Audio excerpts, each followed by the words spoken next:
cordial bienvenida a la primera charla de artista del semestre otoño 2021. El día de hoy charlaremos con la maestra Nuria Montiel, quien será presentada por la licenciada Paola Natoli. Por nuevo protocolo estaremos utilizando el chat para preguntas. Estas preguntas solo se la podrán mandar a Paula y ella será quien nos los haga o lo haga público la pregunta. Les agradecemos mucho su puntualidad e interés y sin más le doy la palabra a Paola.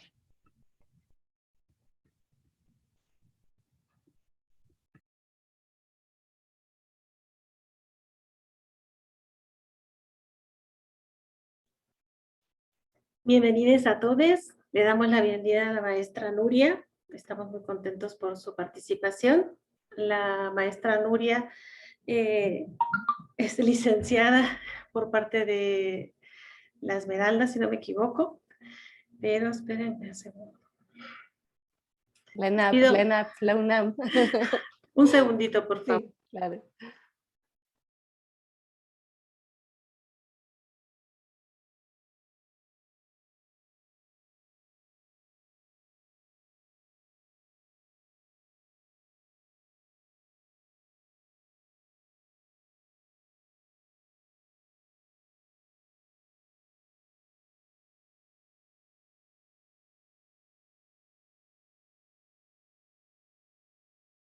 Bienvenidos a todos.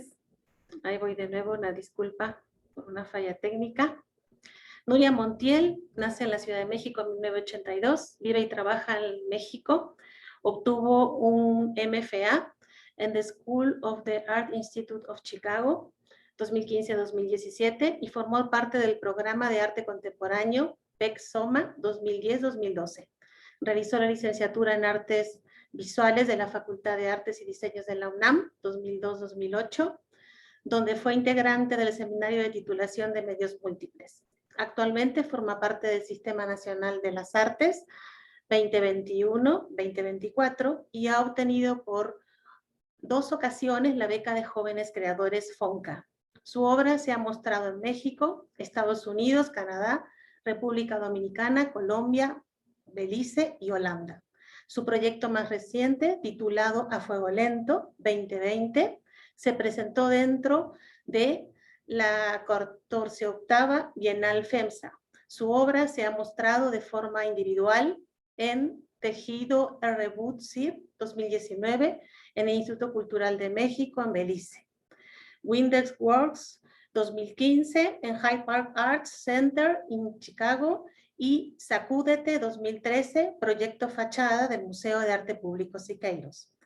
En los años recientes ha participado en exposiciones colectivas, ferias, conciertos y encuentros, dentro y fuera del país, entre las que se destacan The Space Between Clouds Annual Artistic Exhibition en el Instituto de Nueva York 2021 y el Abusos de las Formas en el MAC. Gráfica abierta, rutas expresivas en la gráfica mexicana en la Galería Circa, entre otros. Le damos la bienvenida a la maestra Nuria y nuevamente una disculpa por la irrupción del principio. Muchísimas gracias, Paula. Y pues muy agradecida de que estén aquí, todos presentes, que me toque dar inicio a esta serie de charlas en las que vendrán seguramente artistas que nos van a mostrar sus procesos, sus piezas, y bueno, a mí me toca abrir.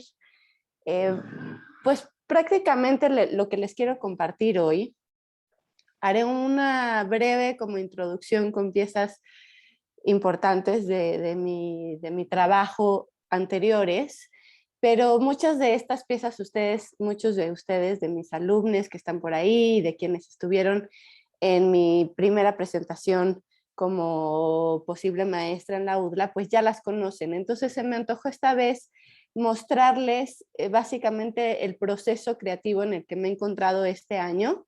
Entonces van a ver sobre todo el desarrollo del proyecto en el que estoy trabajando para el sistema, más que piezas concluidas, ¿no? También creo que estos espacios de charla de artistas nos nutren mucho a mí como artista, escuchar como sus opiniones de lo que se está todavía cociendo en el horno, y probablemente pues a ustedes, a quienes son todavía alumnos y están en el inicio de su carrera y de su desarrollo, pues compartir cómo son nuestros procesos detrás de las exposiciones, ¿no? Como muchas veces vemos ya la obra final acabada y de repente creo que estos espacios también son muy pues nutritivos en el poder compartir los procesos que están detrás, ¿no? Cómo fue que llegamos a estas piezas. Entonces voy a compartir pantalla.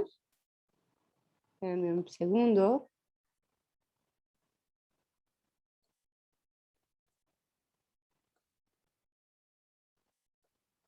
Ahí.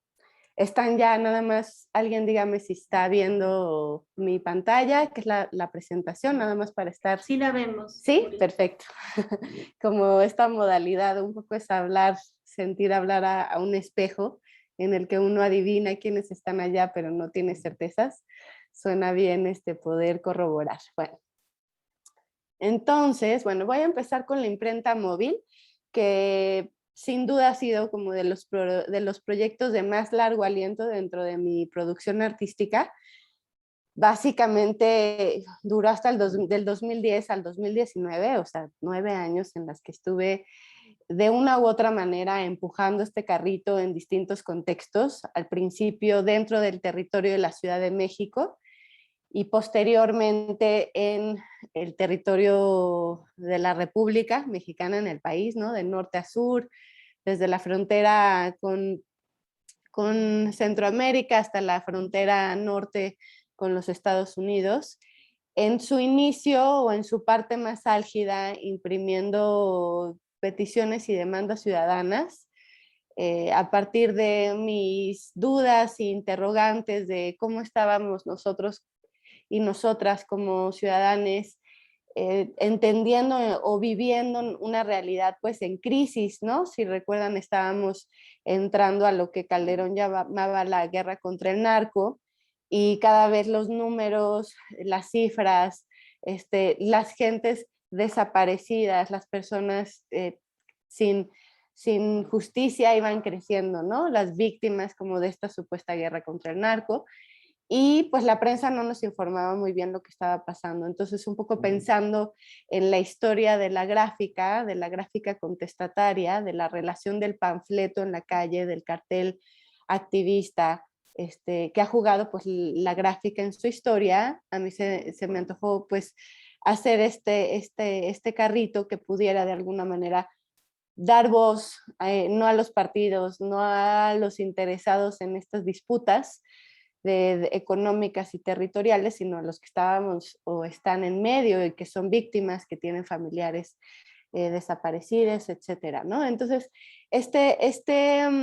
proyecto pues fue para mí muy, muy importante en términos de escuchar, ¿no? Lo que estaba pasando en nuestro territorio y lo que, bueno, ahora sigue pasando y no ha dejado de pasar y cada vez de maneras más violentas y complejas de entender, pero si bien mi trabajo no ha continuado tanto en el territorio del activismo como esta pieza, sí la imprenta móvil fundó como ciertas estrategias de trabajo que de alguna u otra manera siguen operando en mi trabajo y que yo espero que podamos ir hilando y ustedes las vayan viendo en el desarrollo de las piezas que ahora les voy a ir mostrando, ¿no? Entonces, bueno, esta es una pieza, bueno, justo que se produjo en el 2014 como parte de los impresos o de los carteles que se produjeron con la imprenta móvil y que tuvo una salida reciente en esta exposición que me invitaron a participar en el Instituto Cultural Suizo Nueva York este año. Básicamente era una exposición colectiva donde participaban artistas de todos lados a la que me invitó toda una amiga curadora puertorriqueña kuwaitiana, una mezcla interesante ella, que se llama Alia Farid, y el título de la exposición se llamaba The Spaces Between Classrooms y hablaba la exposición o ponía sobre la mesa todas estas metodologías y prácticas artísticas que buscan incidir sobre la educación, ¿no? Que tienen como estrategias pedagógicas de una u otra manera, ¿no? Y entonces pensamos en esta pieza de la imprenta móvil que yo hice en Chicago cuando hice una residencia allá. Básicamente, ustedes pueden ver mi flechita, espero que sí. Yo invitaba y llevaba la imprenta móvil a diferentes grupos de activistas, unos dedicados como a la ecología y la siembra de granjas y huertos dentro de la ciudad de Chicago, grupos de migrantes mexicanos allá. Justo ocurrió lo de Ayotzinapa, entonces parte también de lo que se platicó con la comunidad chicana, pues estaba totalmente impregnado de lo que nos había dejado totalmente paralizados con lo que sucedió con los estudiantes de Ayotzinapa en términos simbólicos, ¿no? También lo que eso implicaba para todas las muertes que veníamos ya arrastrando impunes y para las desapariciones forzadas, etcétera. Entonces, por ahí aparecen también esas frases. Otras los hicimos en escuelas, en fin, ¿no? Entonces, para la exposición en Nueva York, lo que se nos antojó fue que, por un lado, sí estuvieran los carteles que se hicieron con cada uno de estos grupos, y por otro amplificar, ¿no? Que se fuera como al mural. Y creo que fue, bueno, me pareció interesante ponérselas aquí porque de alguna manera también compartir como de repente hay piezas que producimos mucho tiempo atrás y vuelven a participar en una exposición reciente y de repente se vuelven a modificar y ampliar y adquieren nuevas formas y posibilidades, ¿no? Entonces, en este caso como del impreso, se fue como al mural, ¿no? Y pudimos resaltar algunas de estas palabras que quedaban como en crucigrama, ¿no? En este momento yo había estado con la imprenta móvil, como les decía en un principio, imprimía básicamente demandas y peticiones y las pegábamos en las calles. Y poco a poco ese texto tan directo, ese texto político tan directo se fue volviendo un poco lo que ven ahora como una especie de crucigrama donde es complejo incluso encontrar cuáles son las palabras que están escritas, ¿no? Y a mí en eso me interesaba como el poder que tiene el encriptar, el codificar ciertos mensajes, de tal modo que también el público que lo observa tiene que hacer como un esfuerzo y una propia interpretación de lo que está leyendo, ¿no? Y ahí hay como unos espacios un poco poéticos que yo siento que ocurren con estas maneras de decir cosas que no son tan directas como posiblemente lo es un cartel que tiene una intención meramente política, ¿no? Entonces hay ahí como una fisura que a mí me parece que los artistas jugamos mucho con esas fisuras, ¿no? Hay cosas que están claramente dichas, directamente dichas, y hay otras que quedan a la libre como interpretación de quien las ve y desde su propio contexto, desde su propio tiempo, desde su lugar, ¿no? Déjenme seguimos. Esta pieza se llamó Tejido Abierto y también ya tiene un tiempo. Decidí ponerla porque un poco refleja las primeras piezas que hice durante la maestría, mirando y básicamente admirando mucho justamente como toda la codificación de cosmogonías y de saberes muy complejos en los textiles de las culturas indígenas, digamos, triquis, zapotecos, ¿no? Los tzotziles, por ejemplo, que tejen en las vestimentas generalmente femeninas, ¿no? Me interesaba mucho, bueno, eso, cómo una vestimenta puede convertirse en un texto que tiene ahí inscrito, ¿no? Y tejido una serie de símbolos que están ligadas a un conocimiento de la naturaleza, de una observación de la naturaleza, y que para mí, por ejemplo, como una pues artista urbana, fuera del contexto de donde se tejieron estos textiles, que no pertenece directamente a esos legados, ¿cómo nos es posible pues releerlos y reinterpretarlos, ¿no? Y se me invitó a hacer una exposición en el Museo de la Estampa en la Ciudad de México, que es un edificio colonial, totalmente colonial, y también como pensando en todas las, pues, básicamente como todos los problemas con los que lidia nuestro país en términos de colonialismo, neocolonialismo, qué voces tenemos el privilegio de ser visibilizadas y cuáles no, ¿no? Y que esto está totalmente mediado por nuestra clase social, por nuestro color de piel. Pues básicamente los pueblos indígenas, por un lado, sí se han vuelto como la bandera de nuestra identidad mexicana, pero por otro lado, siempre se reconocen como dentro del pasado y no se incluyen dentro de una agenda política y incluso pues como mujeres, pues la segregación, el machismo que se sufre en los pueblos, las mujeres en gran medida pues es muy muy fuerte, ¿no? Entonces a mí se me antojaba como a partir de esta gran admiración por estas tejedoras, ¿no? Que han como de alguna manera hecho como sobrevivir viejos y antiguos conocimientos de sus ancestros, pero también aprendido nuevas técnicas a través de los procesos de colonización, ¿no? Y de modernización ligadas al turismo, etcétera, cómo han podido como de alguna manera codificar estos saberes. A mí se me antojaba hacerles como un homenaje, ¿no?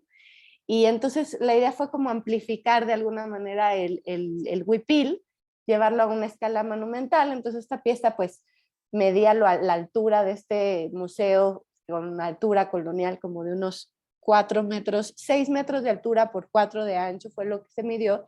Y básicamente la idea fue reproducir estos textiles con distintas técnicas de estampa que iban desde la serigrafía, en tela, en papel, inkjet, risografía, como me di el chance de jugar con el poder de la reproducción y un poco como también jugar como lo haría un dadaísta con un poema o con un diccionario, atreverse como a cortar estas reproducciones y recomponer estos fragmentos con esta nueva composición, ¿no? Que un poco también a mí al verla ya terminada, pues veíamos también como esta relación del tejido con la computadora, ¿no? De alguna manera nos hacía pensar cuando lo veíamos ya al final con todas las personas que me ayudaron como en el proceso, decíamos, es que parece también como un mapa medio de Atari, ¿no? De estos juegos de computadora de los inicios, ¿no? Del mundo del videojuego.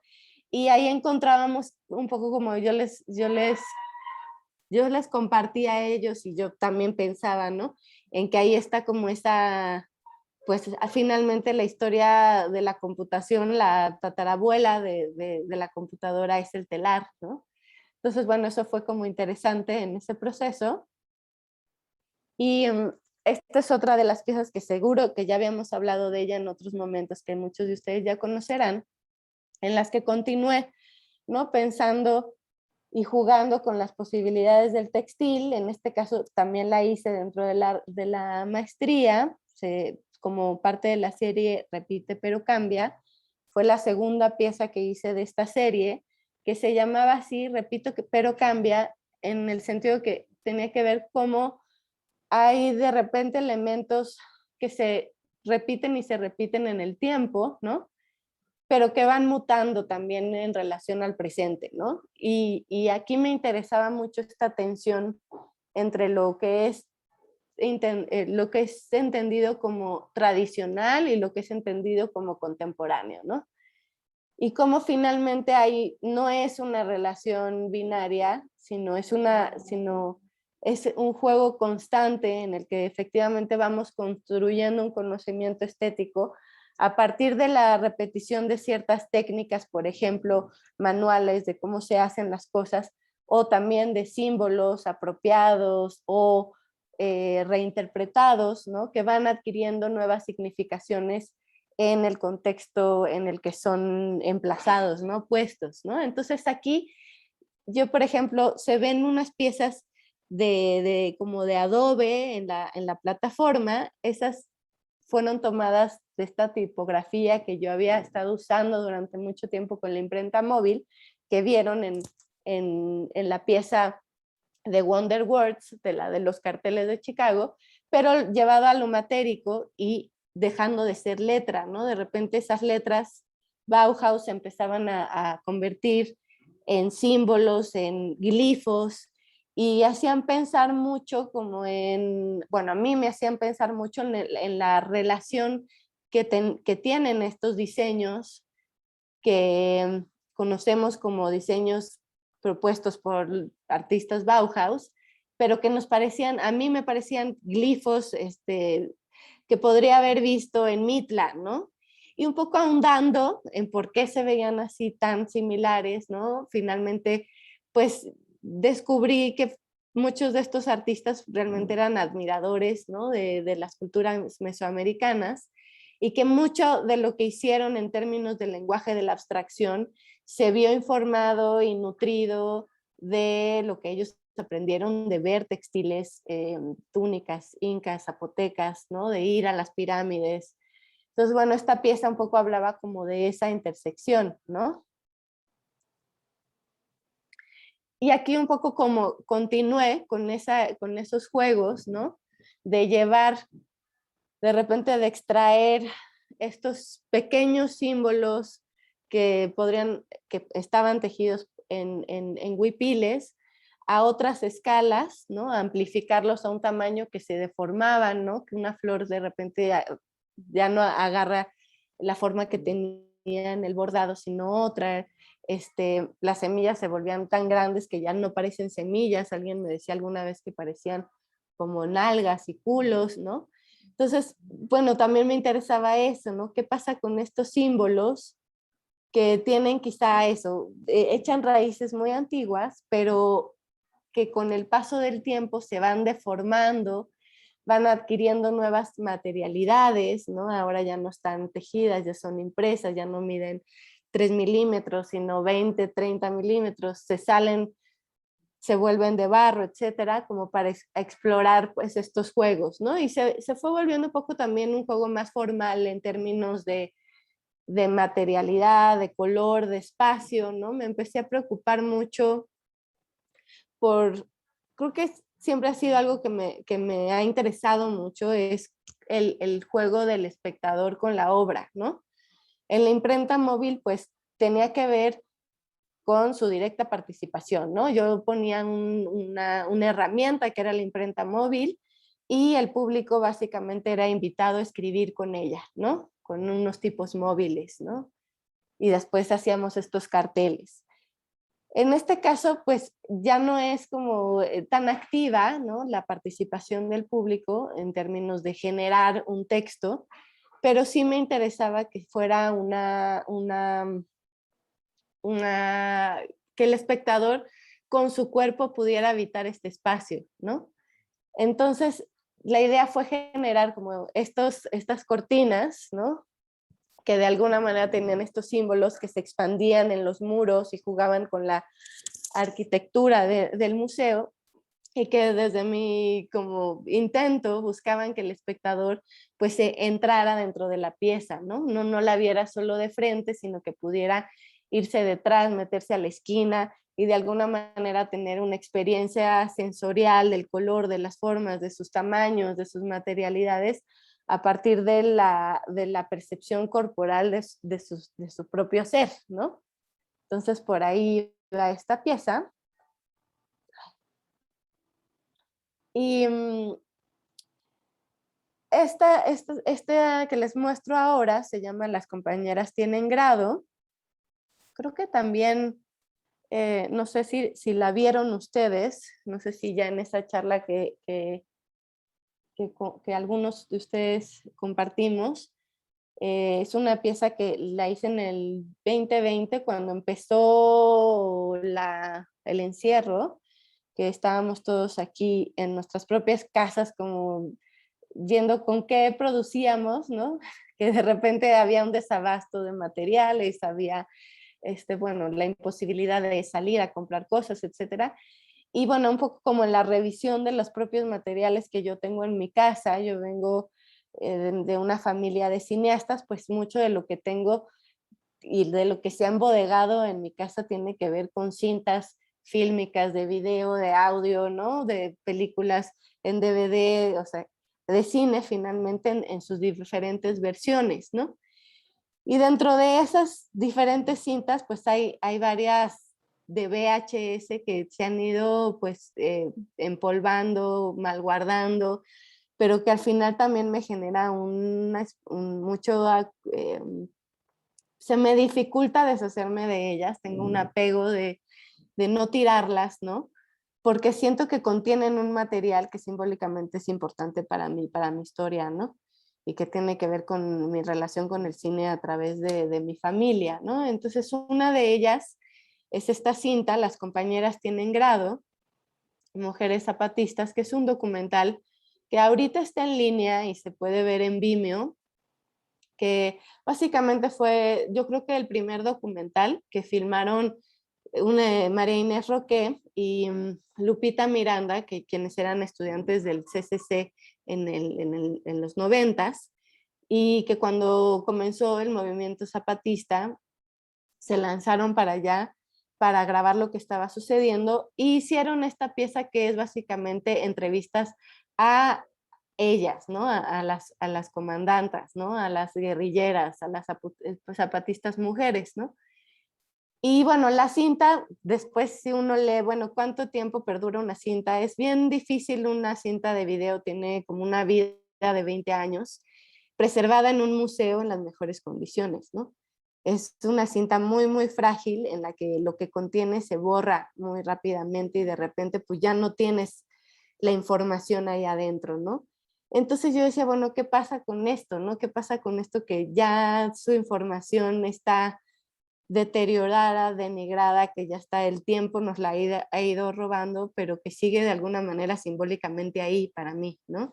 Entonces decidí hacer un tejido con esa cinta y esta es la pieza. Básicamente el diseño es un diseño Tzotzil que tiene que ver con, básicamente está ligado como a la decisión de irse por el sendero del bosque, ¿no? Y a mí me gustó como hacer esta apropiación de esa estructura de tejido, porque su simbología me parecía que también hablaba como de la resistencia de las mujeres en el movimiento zapatista y de su decisión de pues, abandonar, bueno, básicamente su decisión obligada por las condiciones de pobreza, de marginación, de carencias en las que aún se encuentran muchos de los pueblos que se encuentran en la sierra, ¿no?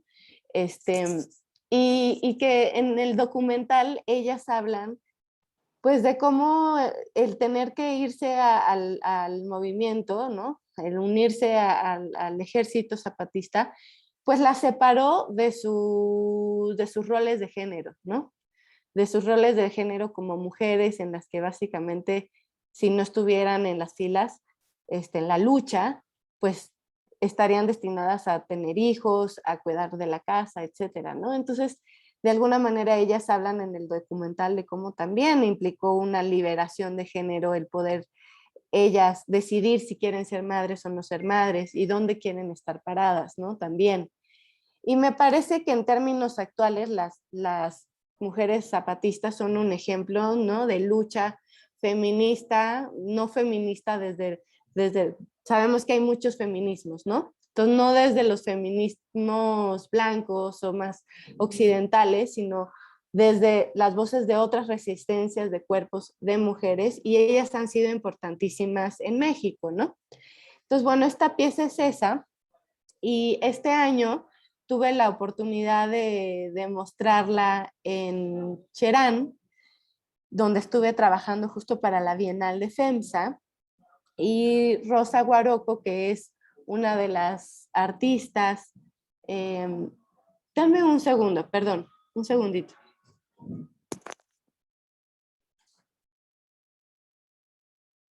Andaba olvidando que estoy en charla y iba encrechando una música de fondo que me estaba ya volviendo loca. Entonces, bueno, les contaba que esta pieza tuve la oportunidad de exhibirla por primera vez en Cherán y a mí me pareció como importante que fuera ahí y no fuera en el contexto de un museo o de una galería. Cherán también es otro pueblo autónomo que ha luchado por su autonomía. Es un pueblo purépecha que está en Michoacán y en el que estuve pues viviendo un tiempecito corto durante la producción de mi instalación para la Bienal.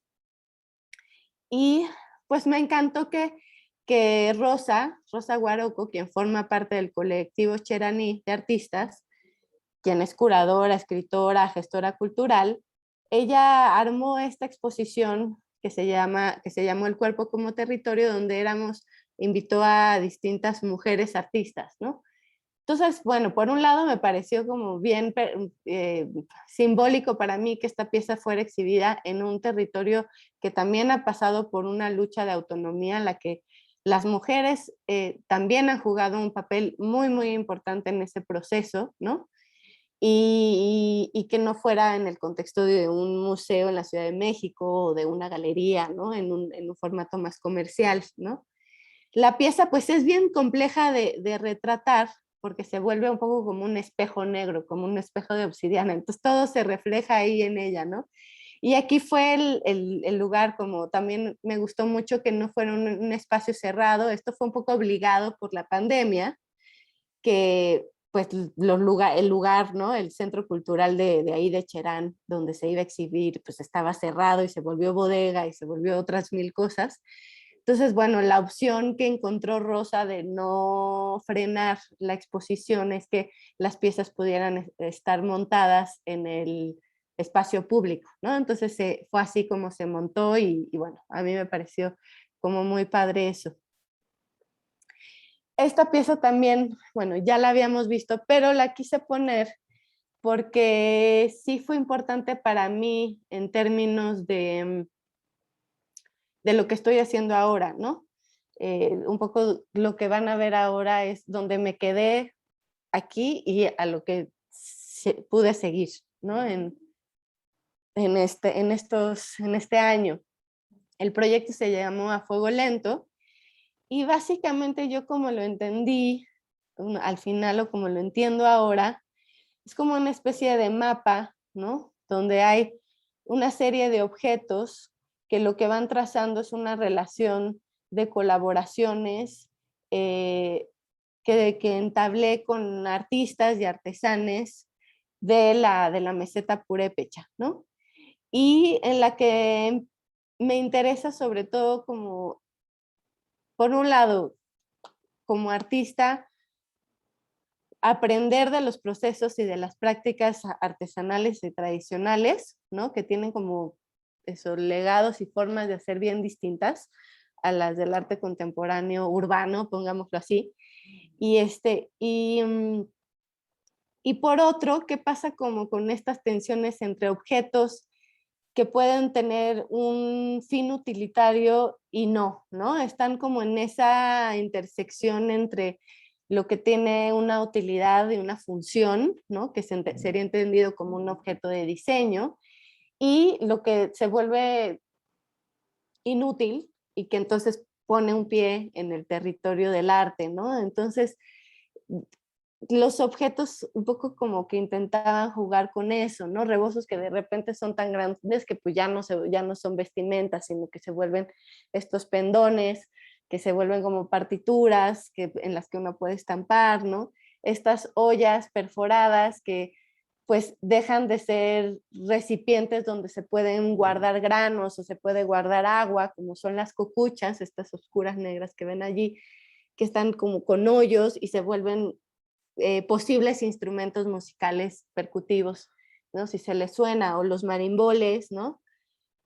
Que en vez de ser estas cajas de resonancia de maderas, tienen también, son en realidad cajas de resonancia de barro y entonces tienen otros pesos, otra acústica, los pudimos decorar de otras maneras, ¿no? Entonces esta pieza pues me dio mucho en ese sentido. También les quería poner el audio, un audio que voy a poner aquí, que acompañaba esta pieza, ¿no? Entonces les voy a poner un pedacito nada más.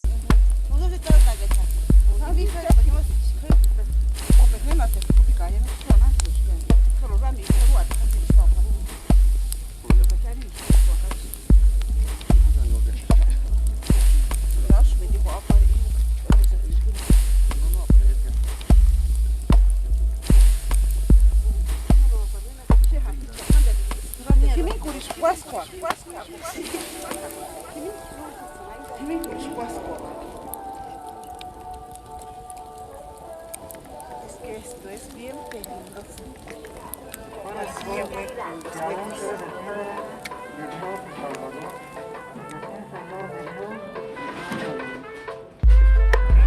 Servigas, confianza y calidad.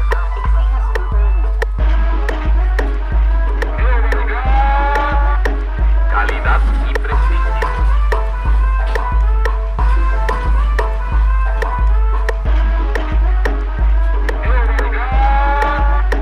Calidad y prestigio.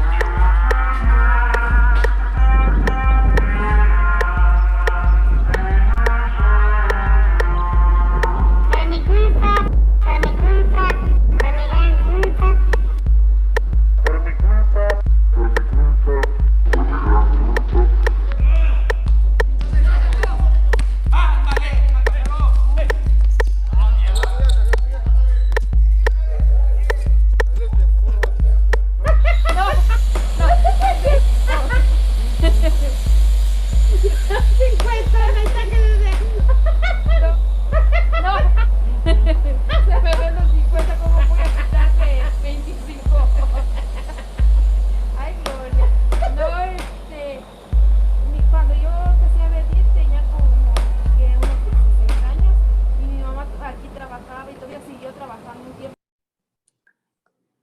Bueno, lo dejo allí, pero me interesaba que lo escucharan, porque este fue como el audio que acompañaba a la pieza. En un principio, cuando se me invitó a la Bienal, a mí se me antojaba que estos objetos, por ejemplo, ahora el que están viendo ahorita, que es este marimbol, hecho en colaboración con la cooperativa de alfareras de Patamban, ahí en uno de los pueblos de la meseta purépecha. Yo estaba pensando en ese inicio que la instalación se activara en distintos momentos con la invitación de músicos y músicas de la región y que se tocaran esos instrumentos y de repente esas esculturas se volvieran instrumentos musicales y hubiera como esta activación a través de la música y de la danza, ¿no? Pero bueno, por temas de la pandemia, tristemente la exposición casi que estuvo deshabitada y se vio muchísimo, su visibilidad fue a través de la pantalla y no hubo posibilidad de activarla de manera presencial con músicos. Y entonces, pues la idea era que también estuviera este sonido mientras tú recorrías la exposición y la instalación y veías los objetos, escuchabas este sonido, que este sonido fue hecho en colaboración con Magu, quien es mi pareja y es músico. Entonces con él estuvimos grabando pues todo lo que nos iba sucediendo y un poco le daba un contexto sonoro, habitaba estas piezas, ¿no? Y las metía dentro de una región y de un territorio que a mí me interesaba también mucho como remarcar, ¿no? Y como habían estos procesos. Entonces, en el audio, por ejemplo, ustedes en el principio se escucha mucho el sonido de la quema de las cocuchas, que fue un momento que pues para mí fue muy poderoso. Este taller está conformado básicamente por generaciones, 1, 2, 3, 4 generaciones de mujeres alfareras. Nana Juana, que es la abuelita, ya tiene 90 años y de ahí le siguen doña Prudencia, que es la que están viendo allí sacando la cocucha del horno, ¿no? Que es un horno a cielo abierto, que se va construyendo con leños de una manera maravillosa, y de su hija, que es la que está al lado, en la foto de al lado, donde salen ellas dos con los tamaños de las cocuchas. Y bueno, por ejemplo, ese momento fue importantísimo, casi no lo podemos hacer presencial por lo mismo de la pandemia.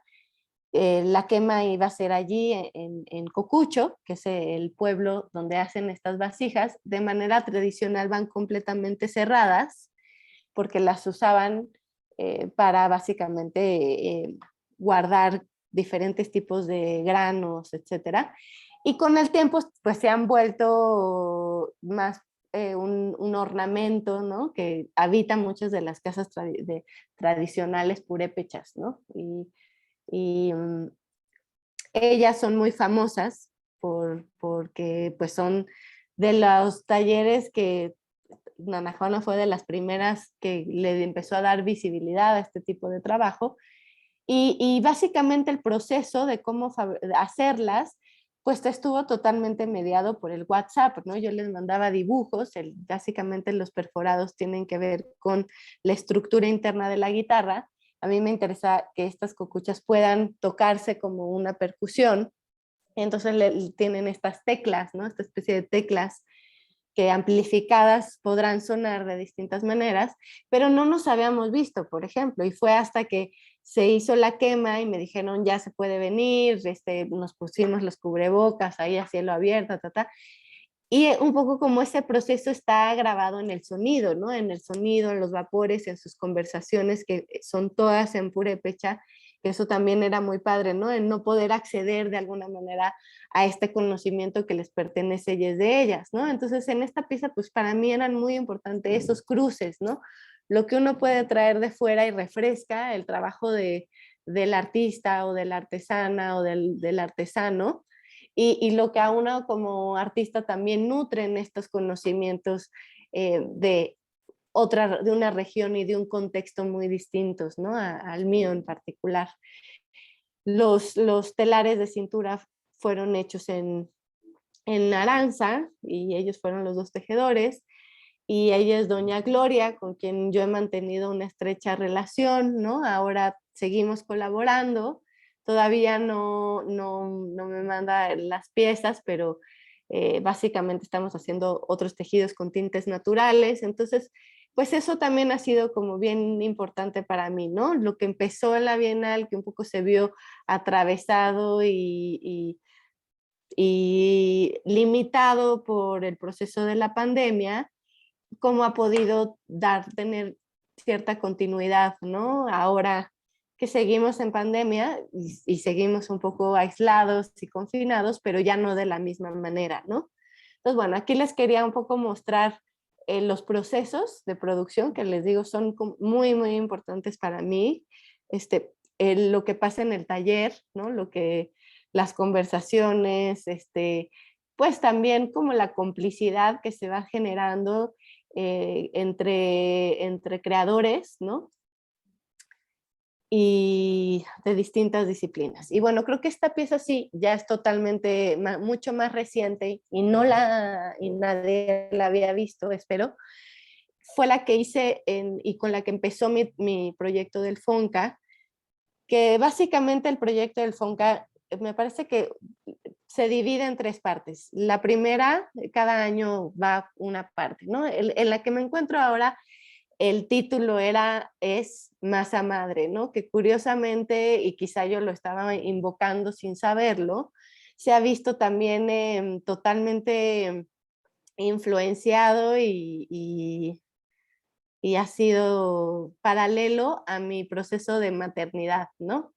Entonces, de alguna manera, quizá la masa madre, sin yo saberlo, se ha vuelto no solo las materias primas con las que estoy trabajando, y estas fermentaciones entre artesanes y distintos tipos de creadores y artistas, sino también el proceso de reproducción interno, ¿no? En el que mi cuerpo se convierte también en una especie de taller en el que marcha apresuradamente reproduciendo un nuevo ser, ¿no? En esta pieza en particular, todavía yo no estaba en este proceso que ahorita les cuento, ¿no? En el proceso de la maternidad y de la gestación. Y yo estaba pensando en la masa madre como en estas materias primas, ¿no? Con las que nos alimentamos, construimos nuestras casas, y somos quienes somos, ¿no? Van construyendo quiénes somos, nuestras identidades, ¿no? Entonces, en Casa Guavi, donde hice una residencia justo a finales del año pasado y principios de había la oportunidad de trabajar con un taller de alfareros. Entonces, básicamente Casa Guavi en ese momento, para quienes no conozcan, bueno, es una residencia que está ubicada en la Costa Chica de Guerrero, muy cerca, digo, de Oaxaca, muy cerca de Puerto Escondido, ¿no? Está Puerto Escondido, está Chacagua, está Roca Blanca, para quienes conocen esas costas. Esas costas tienen una fuerte raíz afrodescendiente, o sea, muchas de las comunidades afromestizas están en esa región. Coajinicuilapa es otro ejemplo, ¿no? Yo de niña fui muchísimo a esta zona porque tenía un tío hippie, documentalista, que estaba enamorado de esa región y de los ritmos y de las tradiciones de los pueblos afrodescendientes. Entonces, bueno, hay una conexión que yo ya traía de ahí.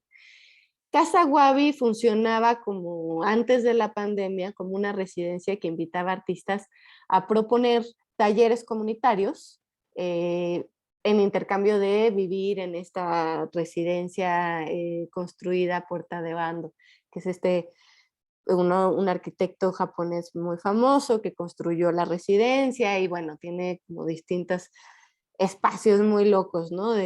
Para quienes estén interesados pueden entrar ahí en la página y ahí se van a dar una idea, ¿no? Pero con la pandemia no se podían dar estos talleres.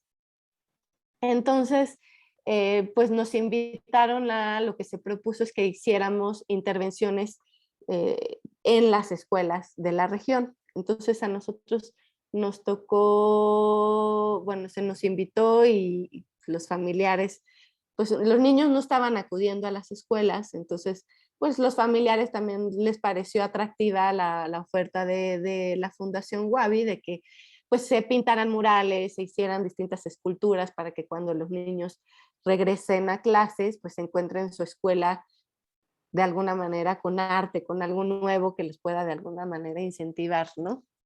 Entonces a mí se me antojó, como les digo, en las comunidades afrodescendientes, si algo es importante es la música y la danza, y si algo para mí ha sido importante en mi vida como ser humano ha sido la música y el cuerpo, el baile, ¿no? El baile popular, la salsa, la rumba, ¿no? Entonces se me antojó como hacer una tarima, ¿no? Y en la tarima se me antojaba un poco pensar como en estas masas constructivas, en estas materias primas, ¿no? Entonces hubo la oportunidad de colaborar con este taller de alfareros en Aguasarca y ahí hicimos todos estos ladrillos básicamente, en los que básicamente yo me atreví a jugar con una serie de formas que venía coleccionando e inventar otras como abstractas y también incluir letras y hacer una tarima que pudiera ser una tarima de juego, una tarima de baile, una tarima donde los niños básicamente puedan subir y empoderarse y hacer lo que quieran allá arriba, ¿no?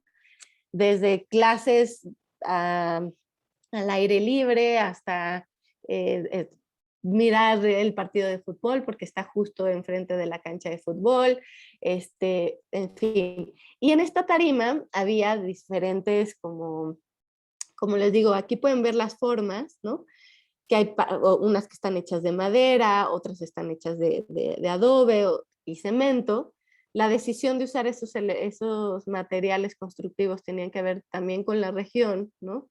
Por un lado, las maderas de ahí de la región, por otro lado, el adobe con tierra de la región, y por otro lado, este otro elemento que es el cemento, que pues hoy día inunda nuestras casas, ¿no? Desde las casas urbanas hasta las casas rurales, pues los bloques de yeso, el cemento, ahí está también, ¿no? Y me interesaba como estos contenidos que el propio material puede, pues puede arrojar, ¿no? Que están como en su historia, ¿no? Y que quizá en su calidez, en su temperatura, en su color, pues nos hablan de estos distintos procesos, ¿no? De estas distintas hibridaciones, ¿no?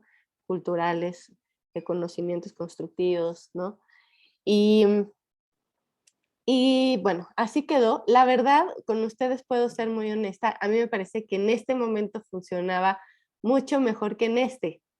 Pero bueno, por temas de practicidad, ¿no? Y de durabilidad, pues la rellenamos toda, ¿no? A mí me gustaba más con los relieves, pero pues un poco como que me decían que con los niños iba a ser peligroso que estuvieran pues estos relieves pues se podían tropezar los niños, el baile ya no iba a ser tan fácil, se iba a deteriorar muy rápido, en fin, y aplanándola, pues por un lado su uso iba a ser más práctico y bueno, decidí que sí, pero si pudiera volver a hacer esta pieza en un contexto que no tuviera ese fin, ¿no? Utilitario, que pudiera ser totalmente libre a las decisiones del artista, creo que me quedaría en este otro momento, ¿no? En el que los adobes tienen un relieve, ¿no? Y que no se vuelve esta cosa plana. Aquí pueden ver el diseño, este es el diseño que yo hice como digital, y pues como les decía, me interesaba mucho que los niños por un lado pudieran ver formas abstractas que pudieran interpretar desde su propio lugar, ¿no? Entonces había formas que podían hacer pensar en colas de lagarto, en palmeras, en ballenas. O sea, había una cosa como muy lúdica ahí de interpretación. Por otro lado había estas letras que sigo insistiendo, ¿no? Con ellas, pero con palabras inscritas que pues eran como una invitación a los niños a descifrar qué está ahí, qué palabras están ahí inscritas que no son tan legibles a primera vista, como una especie de sopa de letras, o que quizá también los maestros pudieran activar y las maestras desde juegos, ¿no? De, a ver, escribamos, encontremos la letra de tu nombre y pudieran ser utilizada la plataforma también como una especie de material didáctico para algunas actividades, pero la que más me gustó de todas, la ficha que más me gustó de todas y se volvió el nombre de la pieza es esta que está aquí con mi cursor, no sé si la ven, voy a ponerla acá en la tarima, que es una de las fichas que tiene una huella de un animal. Cuando estábamos haciendo los adobes en el taller de Don Felipe en Cruz, en Aguasarca, uno de sus animales llegó y pisó uno de estos adobes, ¿no? Estos ladrillos que yo aún no había llegado a cortar. Y cuando yo lo vi, les digo honestamente, un poco hasta me molesté, muy, muy estúpidamente. Mi primera reacción fue, chin, una pieza menos que ya está pisada Y después me di cuenta, pues, de lo maravilloso que era que el taller está en un contexto donde habitan chivas, tortugas, gallinas, ¿no? Y ellas también son parte del trabajo y de la pieza, ¿no? Entonces, el caso de la huella fue la huella de una chiva, de una chivita que se llama la chireta, y también se volvió un punto de partida para invitar al juego, ¿no? Porque entonces a los niños les decías, ¿quién fue el primer animal que bailó en esta tarima? ¿No? Y entonces, no, pues a ver, adivinar qué animal, y de repente era, no, pues que es una chiva, es la chiva, ¿no? Y la chiva, pues también en muchos de los bailes afromestizos juega un papel pues bien importante, ¿no? El animal de la chiva. Entonces, bueno. Puse el diseño también porque recientemente, también con motivo de la pandemia, me invitaron a exponer a Pereira, en Pereira, que es aquí es la sala, las fotos que les estoy mostrando. Pereira es una de las ciudades en el eje cafetalero en Colombia. Colombia viviendo lo que todos vimos en las redes sociales y quizá en el periódico algunos de ustedes, ¿no? Colombia viviendo un momento de crisis social bien fuerte en el que los artistas jugaron un papel importantísimo también, ¿no? En las protestas que ocurrieron por básicamente los abusos del Estado, ¿no? De abusos constantes que han venido ocurriendo desde hace décadas y que han sido silenciados a través de la violencia, ¿no? Y bueno, me invitaron a exponer en Pereira. Yo había hecho una residencia allí hace no mucho, antes de la pandemia, un poco bastante antes, hace como 3 años. Y bueno, me invitaron a esta exposición, pero pues por el momento y el contexto y la situación, no podíamos, no había presupuesto para llevar obra, ¿no? En sí. Entonces ellos lo que me dijeron es, lo que estamos haciendo es reproducciones de obra, ¿no? Entonces no sabemos si a ti te interese, si quieras, si te esté disponible que plotemos obra tuya y la pongamos. Y a mí se me antojó que estos dibujos que son muy, muy, muy digitales, ¿no? Que están hechos con vectores, que se ve el Illustrator ahí completamente como esta herramienta con la que hice el dibujo, pues me pareció que sí podían ser una de sus salidas, además de la que ya tenía, que era esta tarima de juego en el pueblo de Manealtepec, que fuera pues estos pósters pegados a muro con la técnica del plotter, ¿no? Y bueno, es interesante ver, yo les mandé un gris que se volvió un negro, o sea, también tuve que estar abierta un poco a que la pieza mutara como la pudieran reproducir ellos, pero lo que más me gustó es que la exposición ha sido activada de distintas maneras y entre otras invitaron a un grupo de son cubano y el público bailó y todo, ¿no? Entonces, de alguna manera yo decía, bueno, todavía la tarima en el pueblo, en la escuela de Manialtepec, no ha podido ser tarima de baile porque seguimos en el encierro, pero ya aquí en Pereira sí pudo haber música y sí pudo haber baile, ¿no? A partir de estas especies de partituras codificadas, ¿no? Bueno, ahí está. Y esta es otra de las piezas que apenas está viendo la luz, que es como de rezagos de A Fuego Lento, de la pieza de A Fuego Lento, y que es una guitarra que fue una manera de colaborar muy distinta al resto de las piezas que sucedieron para la instalación de A Fuego Lento, y que reconozco que no es mi versión favorita de colaboración, en la que básicamente es más que nada como artista yo hice un dibujo, que es este dibujo como de una guitarra gusanada, y el maestro Cachuy Salapa, que es un laudero de Paracho, interpretó y él hizo la guitarra, ¿no? Entonces aquí por términos de la pandemia, pues no pudimos trabajar juntos, él y yo, nunca pudimos, pues realmente a mí lo que me gusta es habitar el taller y que pueda haber una conversación y un trabajo conjunto en el proceso creativo, pues en este caso no, en este caso funcionó más como una especie de comisión, ¿no? En la que yo hice un dibujo y al maestro le interpretó, y bueno, ahora ya está ahí el instrumento. Y bueno, esta serie de instrumentos en el proyecto de Masa Madre se ha vuelto fundamental, ¿no? Cada vez más me van interesando el instrumento musical como este objeto que está justamente en esa intersección entre una cosa que puede ser escultórica y un objeto que puede ser utilitario, pero a la vez emite un sonido que es también, pues, pisa el territorio de lo que entendemos como arte, ¿no? Entonces también están en ese territorio cruzado, ¿no? Entonces, para el proyecto de Masa Madre, yo pensando mucho en cómo darle continuidad a esta orquesta de instrumentos musicales que se ha venido gestando, ¿no? Me encontré con los chéqueres. Los chéqueres es un instrumento de raíz afrodescendiente y que ahora les digo, hoy día todo dialoga con mi propio cuerpo y mi condición de embarazada. Entonces el chéquere me resonó mucho, por un lado por su forma, ¿no? Por ser este recipiente que contiene, ¿no? Pero por otro lado son las semillas, el componente de las semillas, las que emiten el ruido cuando uno agita este objeto, ¿no? Y es un objeto que a la vez también me interesa porque, por un lado, echa raíces a África, ¿no?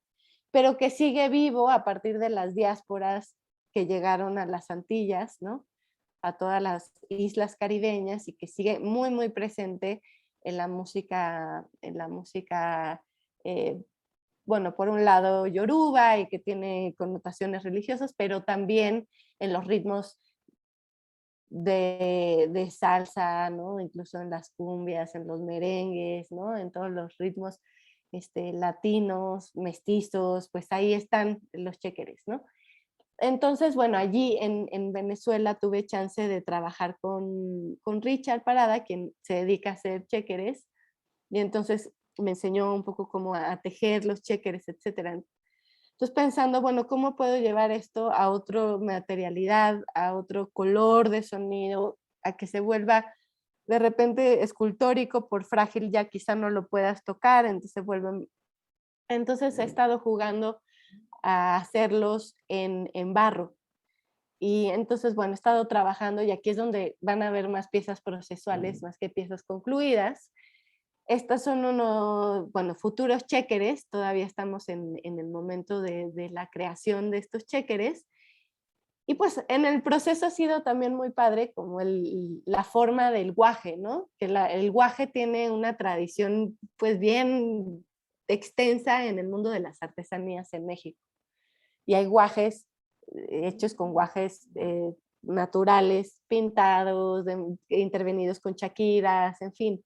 Entonces, por un lado hay esta forma que quizá conecta con estas ideas que tengo de lo que se repite, de lo que se usa una y otra y otra y otra vez, y sigue siendo, de alguna manera, nos sigue ofreciendo cosas y significaciones, pero va adquiriendo otros elementos. O sea, el chéquere, el guaje, de alguna manera tiene eso, ¿no? Que es una forma que hemos visto en los mercados habitar siempre, que hemos visto artesanías a partir de guajes increíbles y maravillosas. Y bueno, ahora en esta versión, pues hechas de barro, vamos a ver cómo resuenan, ¿no? Entonces hemos estado trabajando en colaboración con un taller que se llama BioArts Studios, que está en Metepec, y también pensando pues, en estas mezclas de barro, ¿no? Entonces hemos hecho distintas mezclas de barro utilizando barro de allí, de Metepec, con distintas proporciones de caolín y de arcillas de otros lados, ¿no? Entonces, bueno, esa experimentación de las masas me interesa. Y de estas masas, como les decía, esta relación entre la masa que nos alimenta, la masa que nos construye. Y bueno, apenas este fin de semana salieron del horno las primeras piezas, que aquí pueden ver, de la primera quema, porque estas piezas van a ir a 2 quemas. Una primera, bueno, vamos a jugar con distintos tipos de quemas, unas quemas en racú, otras en media temperatura, unas con esmalte, otras con no, y después estamos haciendo también las cuentas que van a ir tejiendo estos guajes para que estos guajes se conviertan en instrumentos musicales y puedan resonar en una orquesta en la que estén los marimboles, las cocuchas, los chéqueres, la guitarrita gusano, ¿no? Y a ver qué pasa, ¿no? Pero todavía no he llegado ahí. O sea, el ideal sería incluso llegar a la tarima de la Costa Chica y poder hacer un concierto, ¿no? Allá en la escuela, no sé, yo me imagino eso como ya en una proyección post-pandémica. Y otra de las ramas que ha tenido el proyecto de masa madre juega directamente con la idea de la masa madre como tal, que fue como el punto de partida del proyecto, y voy a ir un poquito rápido, creo que ya estamos, bueno, empezamos un poquito más tarde, ¿no? Entonces creo que todavía tengo unos 5 o 7 minutitos para presentarles esto. Igual si no, Paula, me avisas y cuando tengamos que cortar me avisas para no extenderme tanto. Pero bueno, la idea de la masa madre para mí en un principio cuando estaba pensando en el proyecto, cuando lo armé, digamos, teóricamente, estaba pensando en la masa también como una masa digamos, con las masas populares, ¿no? qué pasa con las masas como resistencia cuando salimos a las calles como mujeres, ¿no? Básicamente creo que la última vez que salimos todas a las calles fue antes de la pandemia, ¿no? En la ola verde última. Y entonces yo estaba pues también pensando en esas masas, ¿no? Cómo entendernos a nosotras como una masa que produce un fermento nutritivo que puede ser un fermento con posibilidades de cambiar la dirección de nuestras sociedades, ¿no? En crisis. Y básicamente yo había pensado en la idea de la masa madre con la que se hace pan a partir de un chat, ¿no? Que tengo con un grupo de red de artistas mujeres que se llama Entre Minas, en las que muchas de ellas hablaban de la masa madre, cómo se preparaba. Entre ellas, Fernanda Barreto, a quien invité a colaborar conmigo en este proyecto, ¿no? Entonces armamos este textito, ¿no? Que lo voy a leer así un poquito saltado y brevemente para dar el contexto. El pan es un símbolo de igualdad en la lucha por los derechos humanos, ¿no? En sus formas y sabores se han encriptado mensajes y símbolos de resistencia. Pan para todas y rosas también es una consigna que acompañó el movimiento sufragista en California en 1911 y más tarde en la huelga textil liderada por mujeres y que aún resuena en los movimientos del sur. Han pasado 110 años, hemos crecido como masa, hemos fermentado otras necesidades y las consignas siguen vigentes. Continúan los días de lucha por los que se han ido, por las que somos y serán, en un grito que exige el derecho sobre nuestras cuerpas. Nos reconocemos como masa, somos parte de un fermento que se sigue alimentando y tomando múltiples formas. Si no se alimenta, la masa no crece, el fermento duerme. Ya no se articula, el cuidado diario marca el ritmo de nuestros días. Somos ser alimento. Dejemos actuar a la naturaleza, alimentemos nuestras complicidades, hagamos que burbujee y que desprenda nuevos ritmos a nuestro cuerpo inflado, lleno de misterios e historias, producto de encuentros nudos y preguntas. Los procesos toman tiempo, buscamos la lenta fermentación de nuestros afectos a un paso dilatado y prolongado, cuidándolo vivo. Cómo despertar el fermento de su estado pasivo, adormecido, qué sentimos cuando él crece, ¿no? Entonces, bueno, a partir de esa reflexión del pan, como también el pan como una masa que pues ha alimentado las vidas cotidianas y que ha sido utilizado también para encriptar distintos tipos de mensajes, ¿no? Por ejemplo, en Argentina, ¿no? Hubo un momento en el que los panaderos se organizaron para exigir sus derechos laborales y nombraron los panes, ¿no? Con distintas, por ejemplo, las facturas, ¿no? Que es un tipo de pan argentino, un poco para también hacer hincapié, ¿no? A ciertas cosas políticas y mensajes políticos que querían ellos resaltar en relación a la alimentación, los salarios justos, etcétera. Nosotras hemos estado, Fer y yo, experimentando mucho con el color en la masa, en pigmentar esta masa y en tejerla, ¿no? Un poco como decimos que estamos haciendo como chambritas de pan, ¿no? Y el proceso, hemos estado como, realmente no hemos acudido a un panadero, sino que todo ha sido a partir de aprender con videitos de YouTube, de lo que ya sabemos cada quien de cocina, así, ¿no? Como la autoeducación con las herramientas que tenemos hoy todos a partir de los tutoriales que viven en YouTube y Facebook y en Google, etcétera. Y llegamos a esta gama de color que es verde espinaca, café cacao, naranja es un chile guajillo, amarillo cúrcuma, betabel y carbón, ¿no? Esta fue la gama de colores a la que llegamos. Y pues navegando y explorando el color y el sabor del color y cómo el color puede tener distintas, nos lleva a distintas experiencias, ¿no? El color el amarillo nos lleva al cúrcuma, el cúrcuma, esta especie que nos lleva como a India, nos hace pensar como en toda esa influencia de platillos, de arroces, mientras que pues el chile guajillo conecta totalmente con nuestra comida mexicana, ¿no? Con los adobos, el betabel se va a otro mundo de dulzura, pero a la vez su color es súper intenso y nos seduce. Entonces de ahí nos fuimos a teñir telas, ¿no? Un poco como la relación del pigmento que ingieres y el pigmento que vistes. Entonces invitamos a una amiga que se dedica a eso, aquí nos pueden ver. Hemos estado trabajando en un espacio que nos abrió su cocina, que es la Quiñobrera.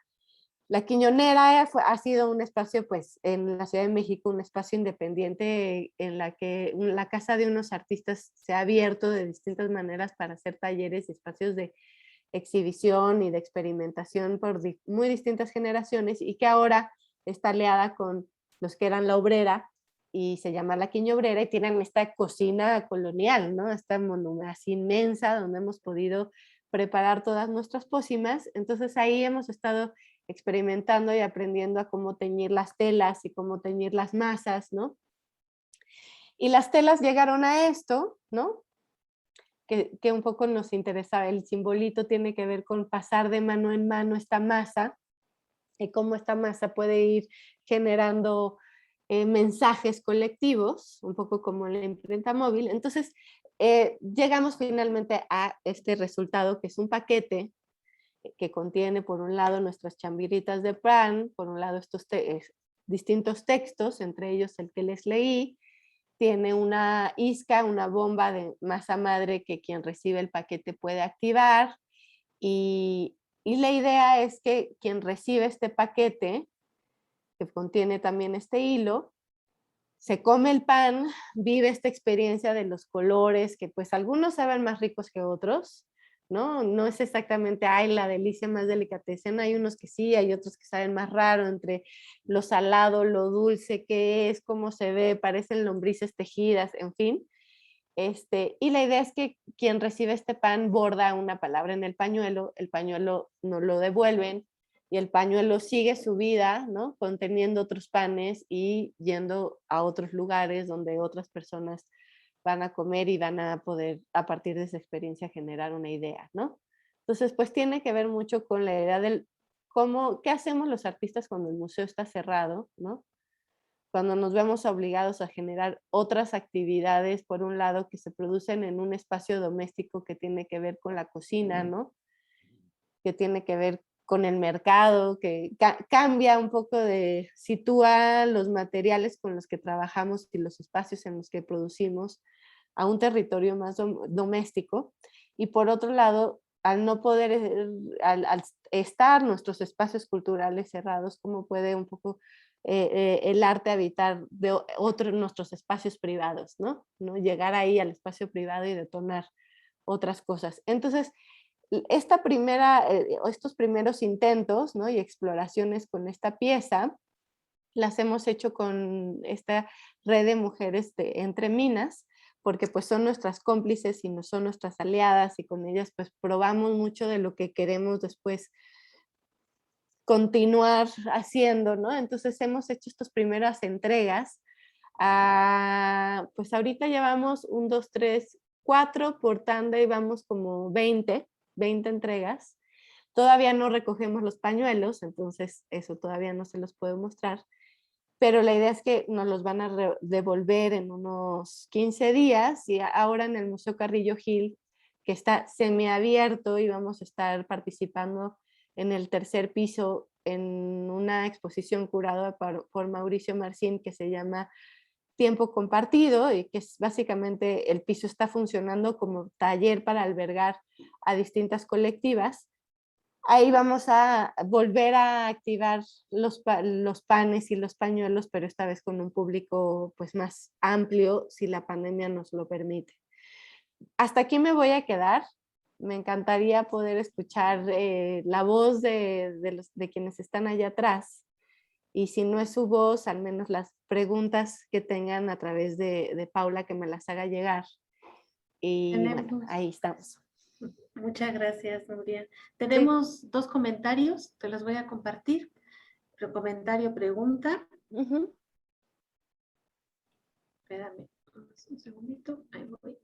Uno es de María José y nos comenta: se me hace muy interesante tu trabajo y sobre todo las relaciones que haces entre las obras. Se me hizo curioso se me hizo curioso, ay, Dios. Se me hizo curioso sobre la complicidad que tus seres queridos tienen sobre ti como artista.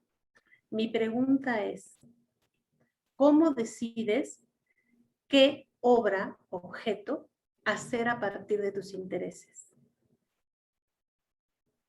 Si gustas responder, o si quieres ya te leo también el otro comentario, pero quizás Pues, estaría bien responder sí, de María no. José.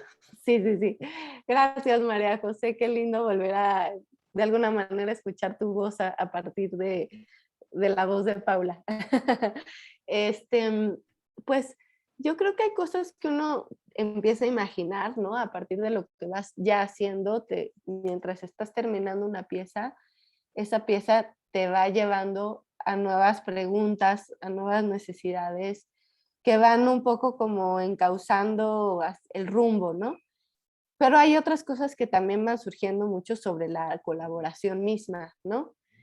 Por ejemplo, en el caso yo creo que de los instrumentos, yo empecé a hacer como esta colaboración con lauderos en Dominicana y básicamente bastante como vas por azares de la vida, que yo estaba allá y como te digo, siempre la música ha sido un eje, ¿no? Estoy enamorada siempre de músicos y el baile ha sido como un componente de alegría en mi existencia.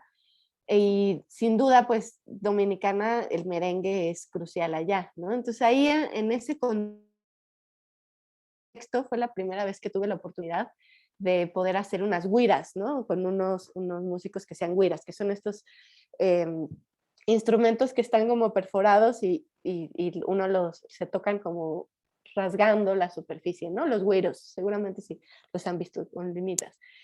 Y ahí fue donde hice este primer instrumento en colaboración con Diego Espinosa, con el que yo estaba en ese momento, mi pareja en ese momento, y fue como más eso, una cosa que sucedió por un territorio, por un lugar, por un encuentro, sin estar planeado.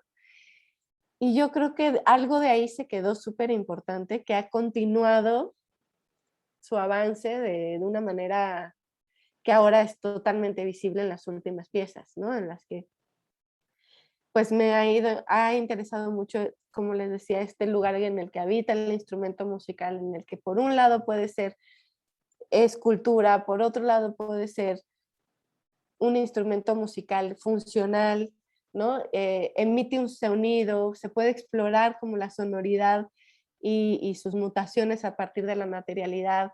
Entonces, yo creo que de alguna manera hay esa combinación de cosas, ¿no? Cosas, de repente elementos que ocurren más por azar, la vida te los presenta en tu camino, y por otra, una cosa que ya en la construcción de tu cuerpo de trabajo empieza a haber interrogantes, ¿no? Que se vuelven centrales dentro de tu investigación estética, ¿no? Vamos, si te parece, con la siguiente comentario y pregunta, que es del maestro Carlos Arias. En tu obra siempre recurres a la intersección entre formas orgánicas propias de una historia natural del uso de los materiales y objetos que en estas obras recientes son instrumentos sonoros. Te pregunto, ¿cuál crees que es el origen en tu obra de este interés por este cruce de funcionalidad y forma o materialidad y uso del objeto? Yo creo que conecta también con esta necesidad de erradicar las fronteras entre lo que entendemos como arte en un pedestal triangular, ¿no? Y en lo que consideramos como funcional y por ende en una base y que está mediado por pues nuestra educación occidental de valorar los objetos, cruzado por colonialismos y por clasismos. Entonces, como yo creo que por un lado está como esta necesidad en mi trabajo de vincularme con creadores que buscamos como romper con esas categorizaciones modernistas, ¿no? De valor, ¿no? La parte orgánica yo creo que sí es mucho más intuitiva y no tan racional, ¿no? Como la que tiene que ver con la utilidad, con la función o inutilidad del arte, ¿no? Ahí creo que hay una parte como más política en mí, en la que estoy buscando como en mi trabajo romper esas divisiones y que el campo creativo sea mucho más permeable entre las diversas prácticas y los modos de producción que existen en las artes, en el diseño, ¿no? La parte, te digo, más formal, ¿no? De los materiales, de las formas orgánicas. Yo creo que ese lenguaje se ha ido desarrollando de una manera mucho más juguetona, ¿no? En la que no hay una parte tan racional, sino que hay un contagio de formas que tienen que ver con lo que uno observa, con los textos o textiles que uno lee, ¿no? Con estas influencias y estos cruces y lo que uno también un poco va logrando a partir de sus propias posibilidades manuales, ¿no? Ahí también yo creo que ocurre mucho que en el taller, ¿no? Las manos te van guiando a lo que puedes hacer, ¿no? Y a lo que tus manos te posibilitan, ¿no? Entonces, no sé si la respondo, pero yo creo que son esas dos partes, ¿no? Vamos con el tercer comentario. Es de Amaranta. Muchas felicidades por su trabajo, maestra Nuria. Es un gozo ver su obra y su proceso. Me gustaría preguntarle cuáles fueron sus primeras inspiraciones que la encaminaron a Masa Madre. Me refiero desde sus inicios o como estudiante. Bueno, el proyecto de Masa Madre, como les contaba, partió básicamente de que estábamos encerrados todos en cuarentenados y, y yo estaba pensando mucho, algo que pienso mucho, es cada quien desde el lugar en el que está, desde los distintos y diversos contextos y situaciones de, en mi caso, de mucho privilegio, ¿no? Finalmente me he podido dedicar toda mi vida a lo que más me gusta, ¿no? Y de alguna manera he podido buscar la forma de producir mi trabajo y de que tenga cierta visibilidad, ¿no? Pero cada quien desde su nicho, ¿qué puede hacer para que lo que la felicidad, lo que todos perseguimos, que es un mundo en el que podamos ser plenos como seres humanos, lo alcancemos, ¿no? Entonces, como que desde el encierro yo estaba mucho como pensando en eso, en aquí encerrados, en nuestras propias burbujas, así cómo le hacemos para que el arte siga teniendo esa intención de poner una semilla para un cambio de rumbo, ¿no? Y entonces, pues pensaba mucho en, te digo, en estas masas que se fermentan. La masa madre, si algo tienes, que es esta levadura que se fermenta en una botella, ¿no? En un recipiente cerrado, ¿no? Entonces yo pensaba mucho desde el cautiverio, cómo podemos generar estos gases, estas fermentaciones, de que generen algún tipo de bienestar, ya sea a partir de lo sensorial, de lo emocional, del afecto, de las redes de apoyo entre nosotras, ¿no? Entre nosotros, entre quienes somos amigos, pero también entre quienes somos desconocidos, ¿no? Entonces el proyecto como surge de esa primera idea, obviamente después se va materializando de otras que uno no tiene tan presentes y que no son quizá tan políticas intencionalmente y se dan mucho como estas otras formas y otras más juguetonas, más naif, menos logradas, y algunas mucho más certeras, etcétera, pero un poco como la primera idea partida de ahí, ¿no? Creo que en mi trabajo una constante es poder generar voces colectivas, ¿no? Redes colectivas de producción. Y desde el encierro yo pensaba, bueno, ¿cómo le hacemos, no? ¿Cómo le hace una comunidad de bacterias que vive cada vez más embotellada, ¿no? Estamos más confinados, que menos posibilidad tenemos de vernos, ¿cómo le hacemos para que sigamos como artistas, al menos como comunidad artística, logrando ser un fermento de transformación, ¿no? Aunque suene como un poco romántico y utópico. En términos de mi formación como artista, pues yo estudié, bueno, acabé yo creo que la primera vez que tuve conciencia de que quería ser artista fue viajando. Hice un viaje que me marcó muchísimo, justo a la India, y, y fue un viaje donde el dibujo me acompañó, ¿no? Fue una herramienta para mí importantísima para ir registrando lo que yo veía de un mundo, pues que era muy ajeno y muy cercano al nuestro, ¿no? India tiene como un paisaje que se parece mucho al de México porque es trópico, o sea, estamos en el mismo lugar de la Tierra, pero de lados opuestos. Pero culturalmente, pues somos otra cosa, ¿no? Muy, muy distinta. Y viajar, pues siempre ha sido pues una parte fundamental. Yo creo que en mi trabajo se ve que nunca estoy en mi propio estudio, siempre busco la manera de irme al estudio de alguien más, ¿no?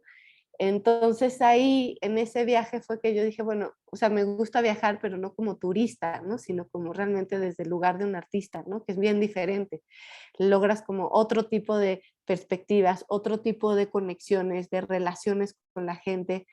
Entonces, yo creo que ahí fue como una primera semilla que después ya fue como tomando una forma más real y concreta, que fue con el primer proyecto que hice ya fuera de la universidad, de la FAD, que fue con el apoyo del FONCA, que fue este libro de viaje que creo que alguna vez les he enseñado, en el que llevaba un taller portátil en la cajuela, ¿no? Entonces ahí era un poco ya llevarlo más a la práctica. Pero sí algo creo que sí se ha mantenido en mi práctica es el de una u otra manera buscar salirme de mi propia casa y poder habitar otros lugares, conocer otras maneras de hacer, de pensar, ¿no? Estar rodeada de otra naturaleza, eso sí ha sido como parte fundamental, ¿no? De la metodología que uno y otra vez regresa, es la de poder salirse del territorio propio, ¿no? Muy bien, tenemos otro comentario de la maestra Silinde. Nuria, muchas gracias por compartir tus procesos creativos y colaborativos. Agradezco que hables de los quiebres y de los errores que dentro de cada pieza existen. Te pregunto, ¿en qué momento empiezas a interconectar la gráfica con el textil y con la alfarería? ¿Hay algún punto en donde esto sucede o se da de forma orgánica? Cuando estaba haciendo la maestría en Chicago, yo entré al departamento de gráfica, ¿no? Ahí yo venía desde la imprenta móvil. Yo había estado haciendo panfletos impresos en papel para generar carteles, stickers, cosas que se pegaban efímeras en la calle, libros de artista, en el mundo del papel y de la estampa, ¿no? Y me metí, y bueno, donde pude tener una beca para hacer la maestría fue en el departamento de gráfica de ahí, de SAIC. Y el departamento, la verdad es que me pareció un poco tradicional a lo que yo venía buscando, ¿no? Un poco más centrados en las técnicas de la litografía, de la serigrafía, que todo bien, súper bien, pero yo venía un poco como agotada del papel, de las posibilidades del papel, ¿no? Y nunca mi trabajo, ustedes lo ven, eh, se ha dedicado como a ser una conocedora de las técnicas del agua fuerte, del agua tinta. O sea, más bien la gráfica ha sido importante para mí en términos políticos, ¿no? Más como en esta herramienta que puede dar voz a momentos de agitación social, ¿no? En qué pasa con el papel fuera de la calle, qué pasa con la gráfica que ahora habita de otras maneras en las redes, en fin.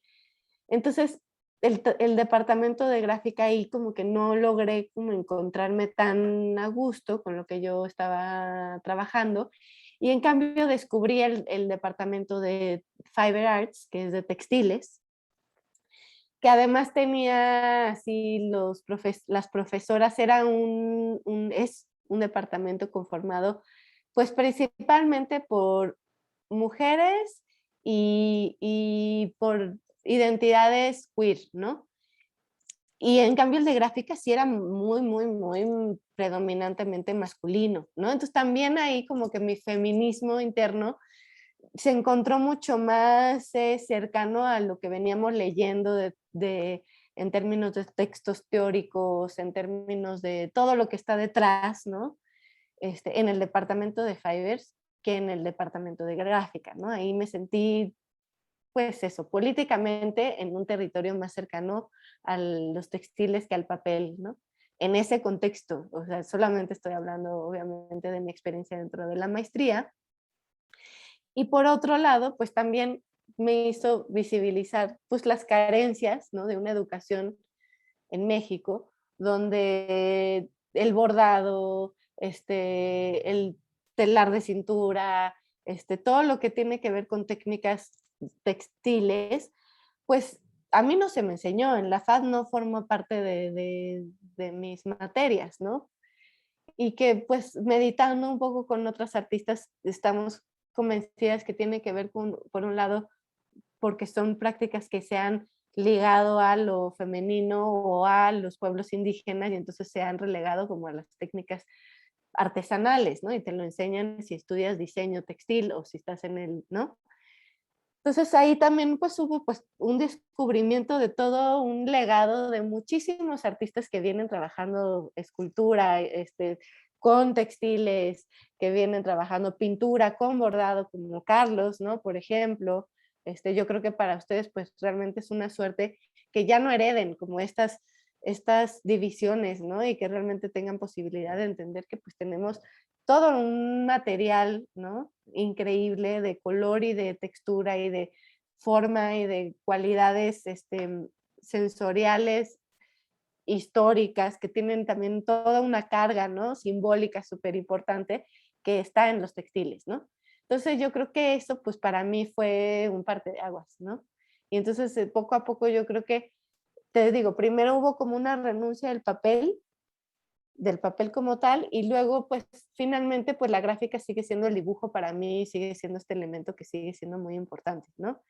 La estampa sigue estando ahí presente, aunque me la quiera yo quitar, la reproducción, el hecho de repetir una y otra vez.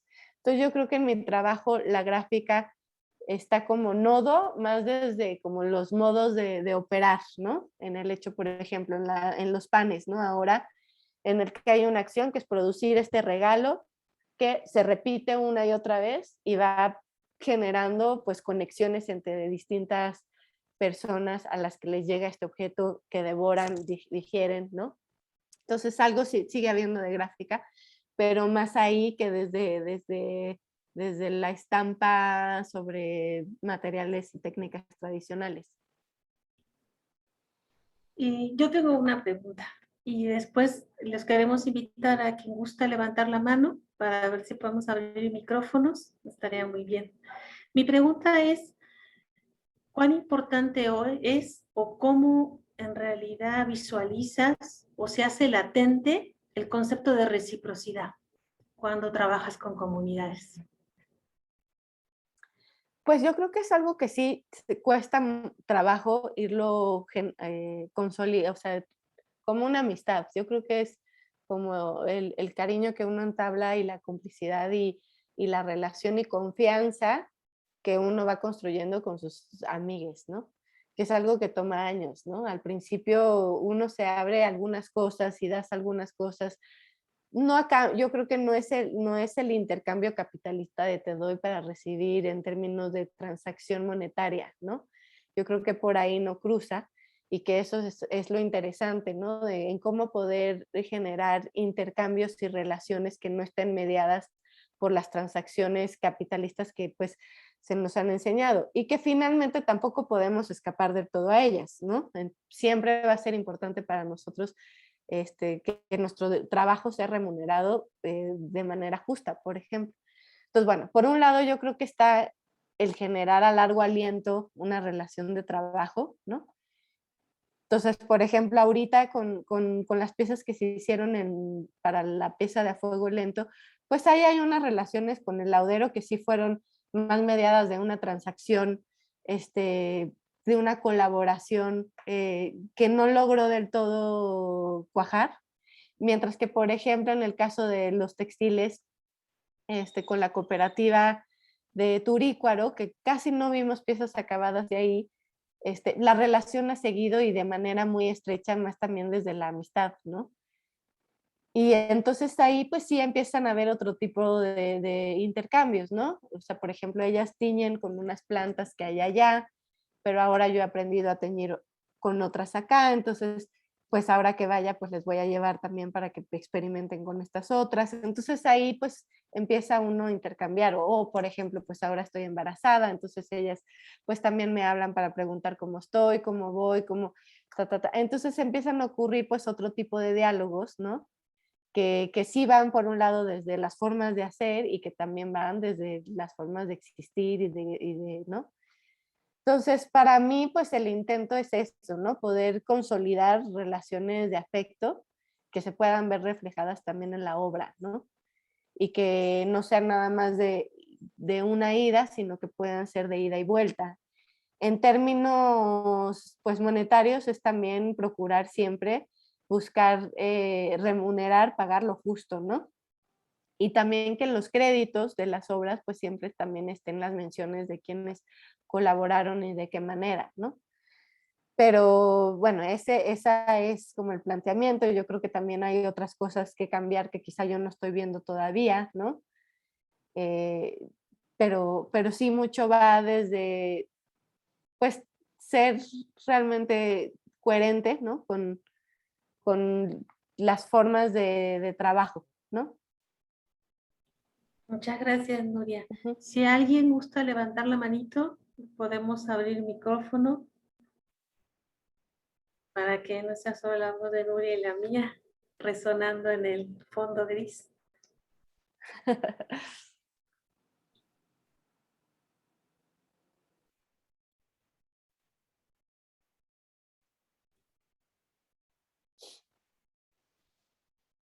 Muy bien, si no le voy a dar la palabra a la maestra Silinde.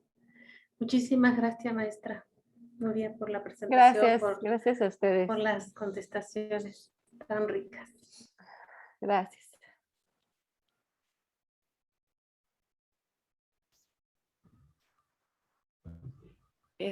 Pues Nuria, muchísimas gracias. Ahorita me está acompañando Udo aquí a cerrar, Ah. porque ha sido, yo creo que también un tiempo sin la madre y entonces ahora ya extraña a la madre. Y pues te agradecemos mucho a nombre del Departamento de Artes y también de la licenciatura en Artes Plásticas, pues el tiempo y que nos hayas compartido como todas estas experiencias que has tenido en cada una de estas obras, porque creo que como estudiante siempre es importante saber o conocer cuál es el proceso de investigación y práctico y el proceso que hay detrás de cada una de las obras. Entonces, de verdad, muchas gracias por hacerlo tan accesible al estudiante y también a todos los que nos acompañan. Y pues, obviamente, bienvenida al equipo del departamento, ¿no? Y también de Artes Plásticas y pues, linda tarde. Pues muchas gracias a todos. Espero que igual después en clase y así, pues también podamos seguir compartiendo y intercambiando ideas, ¿no? Y bueno, pues también les deseo bonita tarde-noche ya. Muchas gracias a todos y los invitamos a la siguiente plática el 9 de septiembre, si yo no estoy mal, a las 18 horas con Isaac Olvera. Muchísimas gracias por su asistencia y por invitarnos a estar este ratito cada uno en sus hogares.